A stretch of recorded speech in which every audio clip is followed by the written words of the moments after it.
नमस्कार, the Naveen Purohit show में आपका स्वागत है। मैं हूं आपके साथ नवीन पुरोहित और आज हमारे साथ चर्चा करने के लिए मौजूद हैं मध्य प्रदेश कांग्रेस के वरिष्ठ नेता प्रतिपक्ष डॉक्टर गोविंद सिंह जी। डॉक्टर साहब, आपका इंडी 24 में बहुत बहुत स्वागत है। धन्यवाद। डॉक्टर साहब, एक सामान्य सी कहावत है कि मथुरा में रहना है तो राधे राधे कहना है, और लाहौर में अगर है व्यक्ति तो गोविंद गोविंद कहना है। अब ये डर की वजह से है कि प्रेम की वजह से? लोग कहते हैं कि डॉक्टर साहब के लिए लाहौर की जनता का अपार स्नेह और समर्थन है, जबकि विपक्ष ये आरोप लगाता है कि सब कुछ जो है वो भय के माहौल की वजह से। ये पूरी तरह से कथा लाहौर में लागू नहीं होती। लाहौर में रहना है तो गोविंद गोविंद कहना ये एक तरह की अफवाह है, क्योंकि लाहौर पूरी तरह से स्वतंत्र है। वहाँ ऐसी कोई परिस्थिति नहीं है, न आतंक की न भय की। और अयोध्या में जो प्रेम से राम राम है, मथुरा में राधे राधे है, वो लोगों की आत्मा से है। उस लोगों के आस्था, लोगों के प्रति, भगवान के प्रति आस्था है, इसलिए कोई कहता है। लाहौर में इस तरह की कोई बात है नहीं, न भय है न आतंक है। सब लोग अपने अपने तरीके से धंधा, व्यापार, पढ़ाई लिखाई सामान्यतः से अपना जीवन व्यतीत कर रहे हैं। वहाँ जो पिछले कुछ समय आतंक हुआ करता था, आतंकवादियों के लिए जो लोग व्यभिचार करते थे, लोगों को लूटते थे, व्यापारियों से सामान ले जाकर पैसा नहीं देते थे और ज़बरदस्ती उनकी टीवी और सामान उठा ले जाते थे, उन पर पूरी तरह प्रतिबंध है। उनको ज़रूर लगता होगा कि यहाँ रहना है तो राम राम गोविंद गोविंद कहना है, अन्यथा आम नागरिक को ऐसी कोई समस्या नहीं है, न कहीं कोई ऐसी परेशानी है। तो लगातार जहां भारतीय जनता पार्टी पूरे प्रदेश में प्रदेश व्यापी है, 4 बार सरकार बना ली, फिर 5वीं बार भी बना ली, लेकिन लाहौर एक ऐसा अभेद गढ़ है जहां वो समझ नहीं पाते हैं कि उनका फूल वहां क्यों नहीं खिलता है। इस सवाल ये है कि भारतीय जनता पार्टी में जो नेता उन्होंने बनाए हैं, वो सोच भारतीय जनता पार्टी ने अपने सही व्यक्ति का चयन नहीं किया। अब कोई गुंडागर्दी कर रहा है जिस पे केस हैं, सट्टा चलाने वाले केस हैं। वहाँ अपना लाहौर नगर पालिका के मुख्य नगर पालिका अधिकारी जो अपने न्यायालय का आदेश पालन करते हुए कलेक्टर का आदेश पालन कर रहा है, उस पर हमला किया जाता है, उसको मारा जाता है, उस पर कोई कार्रवाई नहीं होती और उसी को सीएम को पनिश किया जाता है। जी, जिस प्रकार से पिछली बार कांग्रेस की सरकार तो बनी लेकिन बहुत समय चल नहीं पाई, तो इस बार कांग्रेस बहुत कॉन्फिडेंट है, बहुत आत्मविश्वास से भरी हुई है कि इस बार जनता कांग्रेस की सरकार बनाएगी। तो किस आधार पर ये कह रहे हैं? नहीं, पिछले बार सरकार बनी, पूर्ण बहुमत की सरकार नहीं थी, बहुमत नहीं था। बहुजन समाज पार्टी, निर्दलीय समाजवादी पार्टी मिला जुला के जुगाड़ की सरकार बनाई। और जुगाड़ की सरकार उतनी, जैसे जुगाड़ की गाड़ी जितने दिन चलती है उतने दिन जुगाड़ की सरकार चल गई। पूर्ण बहुमत की होती तो कोई शायद हिम्मत नहीं कर पाता। तो इस बार तो आम जनता परेशान है। आप देख रहे हैं आदिवासियों पे, महिलाओं पे लगातार व्यभिचार बढ़ रहे हैं। मध्य प्रदेश अपराधियों का गढ़ बन चुका है और लगातार आज ऐसा शायद ही कौन दिन जीवे जिसमें गरीब महिला आदिवासी की इज्जत बचती हो। आदिवासी भाइयों पे भारतीय जनता पार्टी के नेता खड़े होकर पेशाब करते हैं, उनके द्वारा बिना सरकार के संरक्षण के इतनी हिम्मत कोई कर नहीं सकता।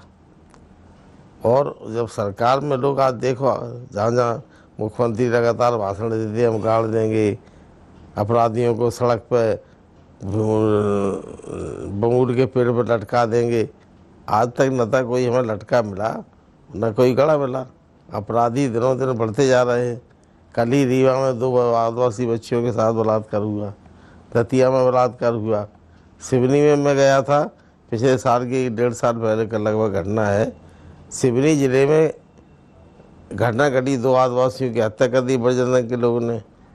और जब मैं वहाँ पहुँचा जानकारी लेने, देखा तो वहाँ की पुलिस वालों से भी पूछा, वहाँ गांव वालों से, कि यहाँ पर लोग रात को 12 बजे गौ के मांस से बना रहे हैं, सब्जी बना रहे हैं खाने के लिए। और पूरे कोई एक यूनियन है बजरंग दल की, एक व्यक्ति उनको सूचना दी, रातों रात करीब 40-50 लोग पहुंच गए, पकड़ के इतना मारा पीटा, ना वहाँ खाना मिला, ना वो पुलिस को किसी का मांस मिला, न गाय का, न किसी का भी, और 2 हत्या हो गई। उसके बाद ही महीनों तक गिरफ्तारी नहीं हुई।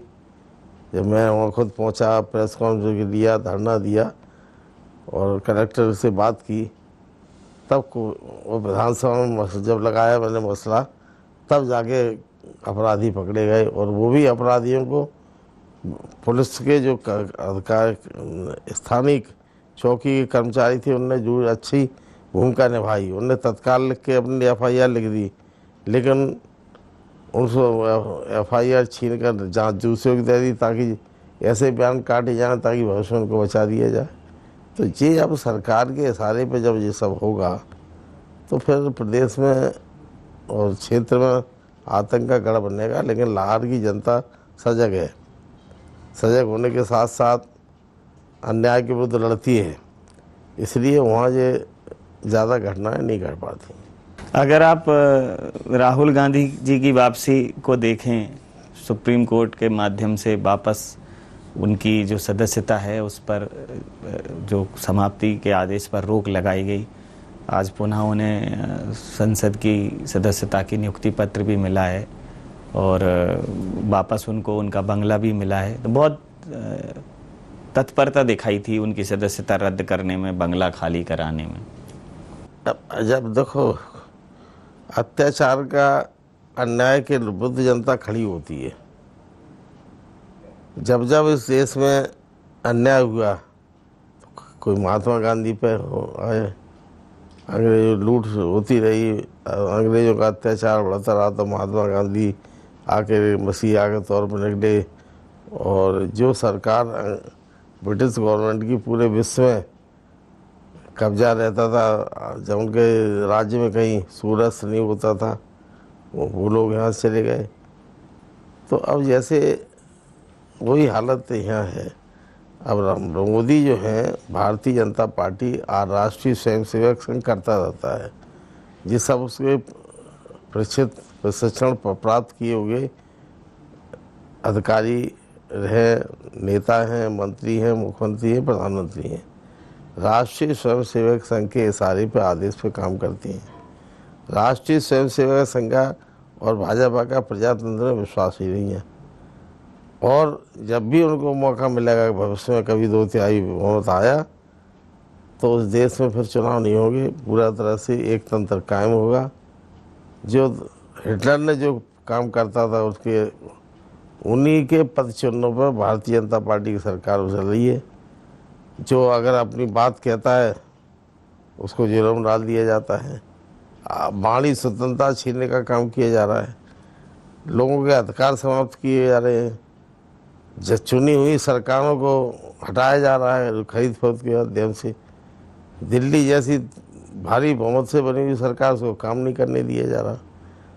जो राहुल गांधी जैसा बहादुर नेता, नौजवान, वो मोदी के खिलाफ, उनके नीतियों के भ्रष्टाचार के खिलाफ आवाज़ उठाता है, तो जब हर तरह से CBI, इंटेलिजेंस ब्यूरो, IB और CBI जब पूरी तरह से फंसाने में असफल हो जाती है, कहीं कुछ मामला मिलता नहीं है, तो फिर साम दाम दंड भेद करके उस पर मुकदमा लगवाया जाता है और फैसला करा दिया जाए जज से, और उसी जज को तत्काल प्रमोशन दे दिया जाता है। और उच्च न्यायालय से भी वैसी फैसला आता है। तो सर्वोच्च न्यायालय में उनको उम्मीद थी राहुल जी को हमें न्याय मिलेगा, वहाँ गए, सर्वोच्च न्यायालय ने पूरा मामला देखा और टिप्पणी भी की। आज़ादी के बाद कम से कम 73-74 साल हो चुके, अभी कभी भी इसमें भाषण के ऊपर अगर वाणी में कोई बोला है, तो उस पर किसी को इतना बड़ा दंड नहीं दिया है। किसी को माफ़ी मांग ली जाती थी, किसी को अदालत होने की सज़ा दी जाती थी, और किसी को सुबह से शाम तक की सज़ा देके छोड़े गए हैं। लेकिन जो देश में पहला उदाहरण है कि 2 साल की सज़ा कानून बनाया गया, उससे ज़्यादा 2 साल की सज़ा होने पर सदस्यता नहीं रह सकती संसद की, तो 2 साल की सज़ा दी गई। क्या यह सच्चाई बोलने पे उसमें क्या बुराई थी? क्या कहा वो राहुल गांधी? यही तो कहा था, नीरज मोदी है और कौन सा नरेंद्र मोदी है, ये सब ऐसे मोदी नाम के क्यों देश से कब्जा करके भाग रहे हैं? क्या मोदी सरनेम चोरों वालों का ही मोदी सरनेम क्यों निकलता है? तो इसमें क्या बुराई हो गई? और सच्चाई थी। राजा पटेल ने भी क्या कहा था, मध्य प्रदेश सरकार ने 80 दिन जेल में डाल दिया, गंभीर से गंभीर अपराध लगा दिए। राजा पटेल का बयान था, गरीब अनुसूचित जनजाति के तमाम बोल रहे थे वो कि सरकार, भाजपा सरकार तुम्हारा अधिकार छीनना चाहती है, संविधान बनाना चाहती है, आरक्षण समाप्त करना चाहती है, आपके सब अधिकारों की हत्या करना चाहती है, इसलिए आप मोदी की हत्या करो, इन द सेंस चुनाव हराओ। एक शब्द में उन्होंने कहा, मतलब चुनाव हराओ, पॉलिटिकल मर्डर करिए। तो इसमें क्या हो गया था, तत्काल पूरी सरकार लग गई और आगे एक चुने हुए जो वर्षों तक राजनीति में काम कर रहा है, एमएलए रहा, मंत्री रहा, कैबिनेट सरकार, उसको जेल में डालने का काम किया। तो इस तरह का प्रताड़ना करना लोगों पर, अच्छा क्यों हो रहा है जी? आज पूरे देश में आक्रोश है।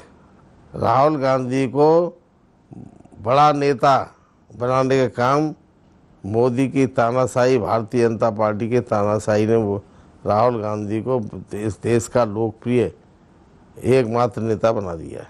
बिल्कुल ठीक कह रहे हैं। अगर मैं चंबल अंचल की बात करूं तो, और पूरे मध्य प्रदेश के परिदृश्य की बात करूं तो, प्रियंका जी पहले महाकौशल आई, फिर ग्वालियर चंबल अंचल आई। ग्वालियर चंबल अंचल में खासी जो है उनको अच्छी प्रतिक्रिया देखने को मिली पब्लिक की। तो भारतीय जनता पार्टी अब ये कह रही है कि जब राहुल बाबा फ्लॉप हो गए हैं तो अब उन्होंने प्रियंका जी को भेज दिया है। वो मतलब एक परिवार के दायरे से बाहर नहीं आ पा रहे। तो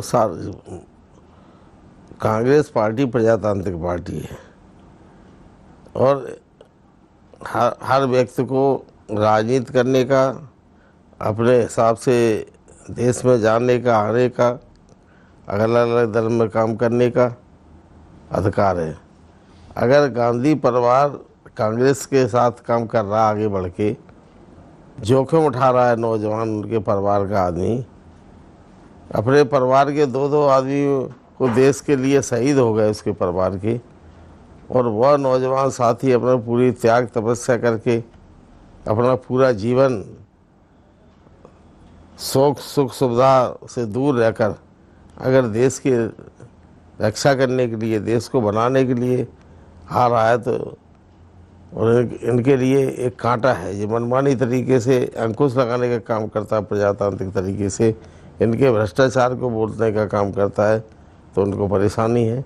प्रियंका गांधी दोनों हाँ, जब उनका सहयोग करने के लिए, प्रियंका जी राजनीति में नहीं थी, न करना चाहती। जब चौतरफा हमला हो रहा है, उनके राहुल गांधी की मां पर हमला किया जा रहा है, नेशनल हल्ले जैसे अखबार में फंसाया जा रहा है झूठा केस में, जो नेशनल हल्ले कांग्रेस का निकाला और नेहरू, पंडित जवाहरलाल नेहरू ने आज़ादी के लड़ाई के लिए संदेश देने के लिए निकाला था, उस पर हमला करने का काम होता है, उसके लिए ईडी का उपयोग होता है।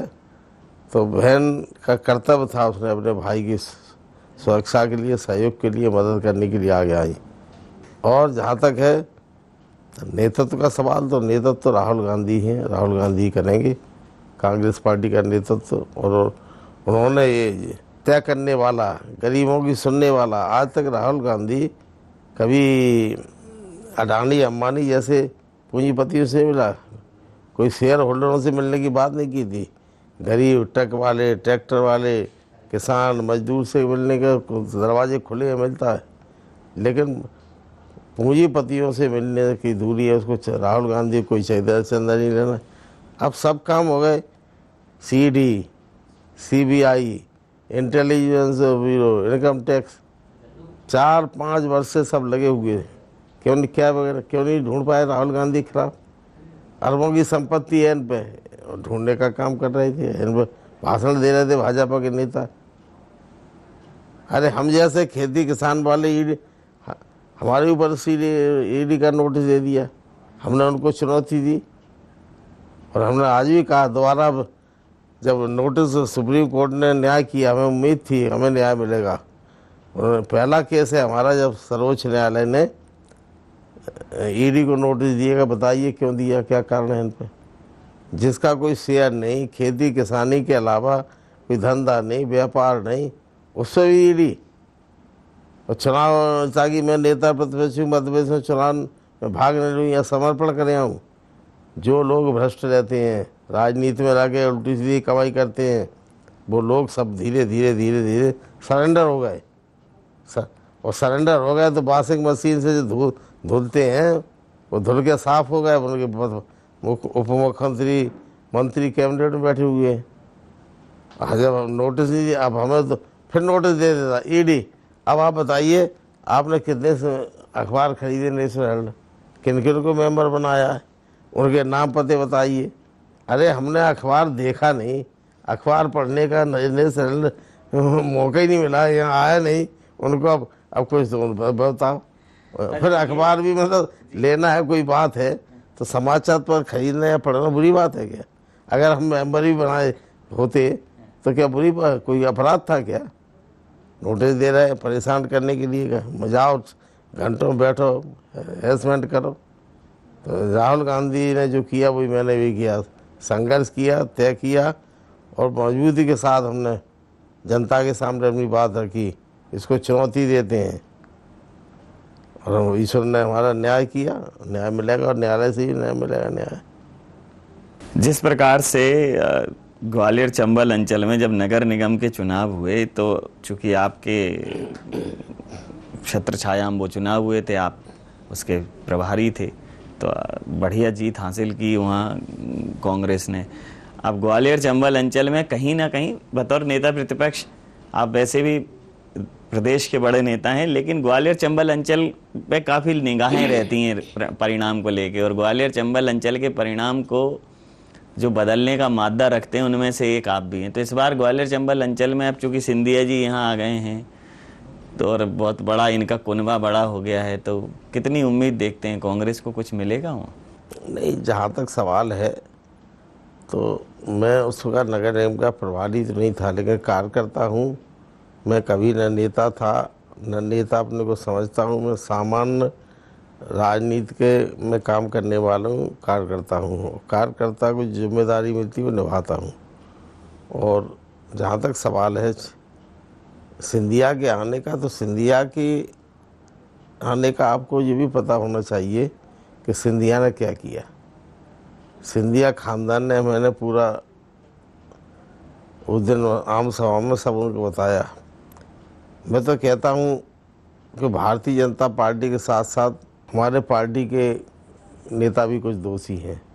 तो ऐसे व्यक्ति अब क्या नेतृत्व करेगा? उसको, उस पर जनता क्यों विश्वास करेगी जिसने आज़ादी के पूर्व जनता को लूटा हो, खून पसीने की कमाई से अपनी खजाने भरे हों। आज़ादी के पहले लूटने, वर्तमान में लूटने वाले व्यक्ति को इस तरह का महिमा मंडित करना जनता की समझ में आ गई है। और इसका जवाब भारतीय जनता पार्टी को प्रदेश ग्वालियर संभाग और चंबल संभाग की जनता चुनाव में देगी। अभी कितना आशान्वित हैं कि इस बार सरकार बनेगी? आप कितनी उम्मीद कर? जहाँ तक सवाल है कितनी सीटें आए क्या हों, तो मतलब न ज्योतिषी हूँ न भविष्यवक्ता हूँ, लेकिन हम जहाँ जा रहे हैं, जहाँ मिलना जुलना, जिस जिले में जाता हूँ, हर परेशान किसान, नौजवान, बच्चे, महिलाएं दुखी परेशान है। छोटे छोटे व्यापारी जीएसटी से परेशान है, और आम आदमी आक्रोश व्यक्त कर रहा है,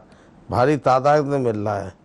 इससे लगता है मुझे कि अगली बार जो सामने जो पिक्चर है, उससे लगता है कि मध्य प्रदेश में हर हालत में 2023 के नवंबर दिसंबर में चुनाव के बाद मध्य प्रदेश में सचिवालय पे कांग्रेस पार्टी का शासन होगा, कांग्रेस पार्टी का झंडा फहराया जाएगा। जी, अगर जो आप जमीनी हालात की बात कर रहे हैं, लेकिन प्रदेश में इतनी योजनाएं हैं और अभी भी शिवराज जी का जादू बरकरार है। आप जो बात कह रहे हैं, आप कह रहे हैं कि हम जब आएंगे तो बिजली का बिल हाफ करेंगे, 100 यूनिट तक माफ़ करेंगे, महिलाओं को 1500 रुपये देंगे, लेकिन उन्होंने तो देना शुरू कर दिया। खजाने की चाबी उसके पास है, कलम की ताकत उसके पास है, तो आज वो क्या दे रहा है? कहाँ से देगा? 3.5 लाख करोड़ से 4.4 लाख का कर्जा ला दिए प्रदेश पे। 10-10 महीने से वेतन भुगतान नहीं हुआ। कई कर्मचारी को, आंगनबाड़ी कार्यकर्ता का, फॉरेस्ट के कर्मचारियों का, छोटे कर्मचारी है, बच्चों को दलिया नहीं बट रहा। आप पता करिए, पिछले 1-1.5-2 महीने से बच्चों के दाना छीन लिया सरकार ने। वो पैसा जो उसमें था महिला बाल विकास का, वो पैसा उन्होंने चुनाव के लिए लाडली बहना योजना में डाल दिया। सब खजाने के बजट, दूसरे विभागों का पैसा जो विकास की योजनाओं के लिए था, जनता की भलाई के लिए था, बच्चों के, अनुसूचित जाति जनजाति के छात्रों के लिए छात्रवृत्ति के लिए था, वो पूरा पैसा उन्होंने उनको न दे के 2-3 महीने से केवल इंसान जनता को बांटने का, उनको लालच देने का काम कर रहा है। और जो लालच ज़्यादा दिन चलता नहीं है। जनता शिवराज सिंह की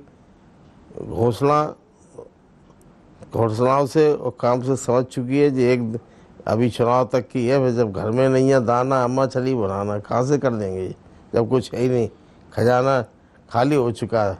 और जहाँ तक सवाल कांग्रेस पार्टी ने घोषणा की है, तो कांग्रेस पार्टी का वचन है, कांग्रेस पार्टी ऐसी घोषणा नहीं करती। मैं भी उस वचन पत्र समिति का सदस्य हूँ। जी जी, पहले ये तय किया जा रहा है कि हम कहाँ से, अगर हम महिलाओं को दें तो कहाँ से हम कम करेंगे, किस जगह से हम पैसा हमें मिलेगा। 1-1 महीने, 15-15 दिन की चर्चा होती है। अर्थशास्त्री बैठते हैं कि हम कहाँ अपने खर्चे कम करेंगे, किन किन के काम जो फर्जी योजनाएं बंद करेंगे जो बेमतलब की हैं। कई विभाग ऐसे हैं, करोड़ों रुपए जा रहा है, इन विभागों का कोई काम नहीं है। जी, अंतिम और महत्वपूर्ण प्रश्न कि आपके ऊपर एक आरोप लगता है कि आप जो है बहुसंख्यक वर्ग के विरोधी हो और अल्पसंख्यक का तुष्टीकरण करते हो। हालांकि बहुत ज़्यादा कभी लोगों ने आपको धार्मिक कार्यकलापों में देखा नहीं, लेकिन पहली बार प्रदेश में लोगों ने देखा कि एक भागवत कथा का आपने आयोजन किया और खूब आनंद से उस कथा का जो है आयोजन हुआ। वैसा ही आयोजन अभी कमलनाथ जी के यहाँ एक शिव कथा का हो रहा है, उधर दतिया में हो रहा है। तो चारों तरफ तो आपका अक्सर कहना ये होता है कि धर्म को राजनीति से न जोड़ो, लेकिन कांग्रेस को ये कहा जाता है कि कांग्रेस तो धर्म विरोधी है, खासकर हिंदू धर्म की विरोधी। ये सब भारतीय जनता पार्टी है, अफवाह फैलाती है और ये उनका मोह बहुत जबर है। बात झूठ बोलने में बड़े माहिर, उनको ट्रेनिंग दी जाती बचपन से। हिटलर का प्रचार मंत्री था गोबेल्स, उसका कहना था एक झूठ को 1000 बार बोलो तो लोग सच समझने लगते हैं। वही हाल भारतीय जनता पार्टी का है। तो धर्म जहाँ तक है, मतलब जब 5वीं क्लास में पढ़ता था तब से हनुमान चालीसा, बजरंग बाण, सुबह निकलने के पहले गायत्री मंत्र, दुर्गा मंत्र पढ़ के अगरबत्ती लगा के दिन भर के लिए चला जाता हूँ। ढोंग नामपान नहीं करता हूँ। जहाँ तक भागवत का सवाल है, मैंने तुम्हारे ग्रैंडफादर ने लाहौर तहसील में करीब 100 वर्ष पहले कराई थी, जब लोगों के लिए वो गाला और गेहूँ का दाना नहीं होता था। बाहर से ला के गेहूँ तब की थी गाँव में। और जब मैं तो उस समय था नहीं, लेकिन हमारे पिताजी की भी इच्छा थी कि वो भागवत कराना चाहते थे। उन्होंने बात भी कर ली थी, लेकिन अचानक उनका हार्ट अटैक हुआ, चले गए। तो हमारे भाइयों ने सब ने मिल के कहा कि पिताजी की इच्छा नहीं पूरी हुई, करना चाहिए। और मैंने चुनाव के पहले की कोई राजनीति की चर्चा नहीं हुई, ना हो किसी समाचार पत्र में आया, न कोई मीडिया आया, न कुछ आया। और विद्वान जो संस्कृत के भागवत के विद्वान थे, पंडित मृदुल कृष्ण शास्त्री जी, वो आए, उन्होंने भी कहीं कोई मंच पे ऐसी बात नहीं की, सीधे आए, अपने किया, और वो अपने वहाँ के जो द्वारकाधीश मंदिर है उसके उनके परिवार के प्रमुख लोग हैं, और वो नंबर 1 में वो राशि लेते हैं, चेक के द्वारा लेते हैं। उस राशि का उपयोग भी ट्रस्ट है उनका जाता है, उसमें विकलांगों की भोजन होता है, विकलांगों को ट्रेनिंग मिलती है, विधवा महिलाओं के लिए स्कूल चल रहे हैं, उनके लिए गौरवकारी जो गरीब लोग जाते हैं, श्रद्धालु जाते हैं, उनके लिए भोजन व्यवस्था चलती है, और स्वयं 1 रुपये भी अलग से नहीं लेते वो। तो ऐसे कराई, और उसका पिताजी की इच्छा थी, माताजी की इच्छा थी, माताजी बनी थी, उनका भी कहना था कि अब हम नहीं कर पाए तो आप लोग करो, हमारा कर्तव्य है अपने पूर्वजों की इच्छा का पालन करें। हम तीनों भाइयों ने मिलकर किया जी। और जो ये कहते हैं कि ये कांग्रेस जो है हिंदुत्व विरोधी है और अल्पसंख्यकों का तुष्टीकरण करती है, उनको बढ़ावा देती। कांग्रेस पार्टी संविधान के प्रति चलने वाली पार्टी है। जो संविधान में डॉक्टर भीमराव अंबेडकर जी ने लिखा है, सर्व धर्मों का आदर करना, भारत में हर व्यक्ति को अपना धर्म पालन करने का अधिकार है, तो दूसरे धर्म को प्रताड़ित करके बहुत संख्यक हिंदुओं को प्रभावित करने के लिए ये भारतीय जनता पार्टी ऐसे कृत्य करती है। कांग्रेस पार्टी अपनी श्रद्धा के लिए काम करना की वोट की राजनीति के लिए करती है। ये तो उनका प्रचार है भाजपा का। अब अगर कमलनाथ जी ने तो कथा कराई तो इनके पेट में दर्द क्यों हो रहा? क्या भारतीय जनता पार्टी ने ही ठेका ले रखा है भागवत कथा कराने का, प्रचार करने का? इस मुल्क का विकास तभी हो सकता है जब एक साथ सब लोग भाईचारे के साथ रहें और देश की उन्नति में प्राणपण से जुड़ जाएं। तो सर्वधर्म संभाव ही हमारे देश की संस्कृति है और वही कांग्रेस की विचारधारा है, वही लोकतंत्र की मूल अवधारणा है। और डॉक्टर गोविंद सिंह जी नेता प्रतिपक्ष का कहना यह है कि वो पूरे मध्य प्रदेश का भ्रमण करने के दौरान यह अच्छे से महसूस कर चुके हैं कि प्रदेश की जनता बदलाव चाहती है, बाकी सब जनता जनार्दन के हाथों में है। तो देखना दिलचस्प होगा कि आगामी चुनाव में जनता के मन का ऊंट किस करवट बैठता है। तमाम सारे पहलुओं पर सर आपने अपने सहज अंदाज में हमसे चर्चा की, हमें इतना समय दिया, आपका बहुत धन्यवाद। बहुत